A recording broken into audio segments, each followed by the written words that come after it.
एक जागा जिथे प्रत्येक मशीन नाही तर एक संधी आहे स्वतःला घडवण्याची। ही जागा म्हणजे Chhajed fitness club, Rahuri factory मधील सर्वात विश्वसनीय आणि हायटेक जिम।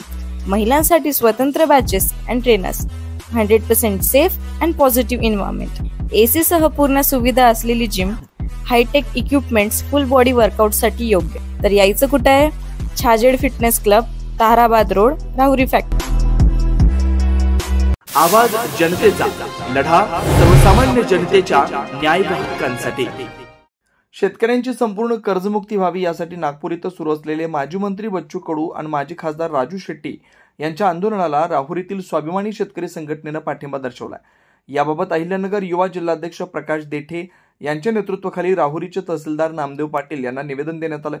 आज गुरुवारी सकाळी तहसील आवारात तहसीलदार पाटील यांना दिलेल्या निवेदनात असं म्हटलंय की राज्यातील शेतकऱ्यांची अत्यंत बिकट परिस्थिती आहे। हातातोंडाशी आलेला घास निसर्गाने हिरावलाय। शेतकरी कुटुंबियांचं जगणं मुश्किल झालंय। नागपूरमध्ये सुरू असलेल्या शेतकरी आंदोलनाला आमचा पाठिंबा आहे। आंदोलनाची योग्य ती दखल घ्यावी, अन्यथा संपूर्ण महाराष्ट्रात असंतोष निर्माण होईल असा इशारा यावेळी प्रकाश देठे यांनी दिलाय।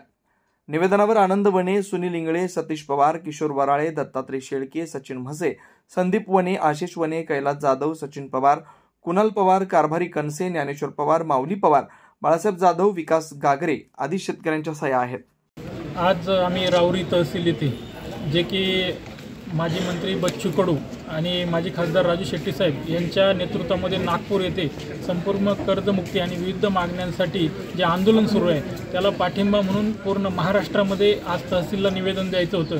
त्या हेतूने राहुरी तालुक्याच्या वतीनं मान्य तहसीलदार साहेब यांना निवेदन या ठिकाणी देण्यात आलं आणि साहेबांना या ठिकाणी निवेदनात सांगण्यात आलं की ज्या मागण्या आहेत, ज्या आश्वासनं सरकारने निवडणुकीपूर्वी दिली होती ते त्यांनी पूर्ण करावी, अन्यथा अतिशय असंतोष या महाराष्ट्रामध्ये शेतकऱ्यांचा होत आहे। अतिशय शेतकऱ्यांच्या तोंडामध्ये आलेला घाससुद्धा तो तोंडामध्ये जात नाही आणि असंतोष एकदा निर्माण झाला तर नेपाळसारखी परिस्थितीसुद्धा व्हायला वेळ लागणार नाही, याची दखल मुख्यमंत्री साहेबांनी घ्यावी एवढी विनंती मी त्यांना करतो। नवनवीन घडामोडी आणि सत्य बातमी पाहण्यासाठी आजच आमच्या YouTube चॅनलला सबस्क्राईब करा, शेअर करा आणि लाईक नक्की करा।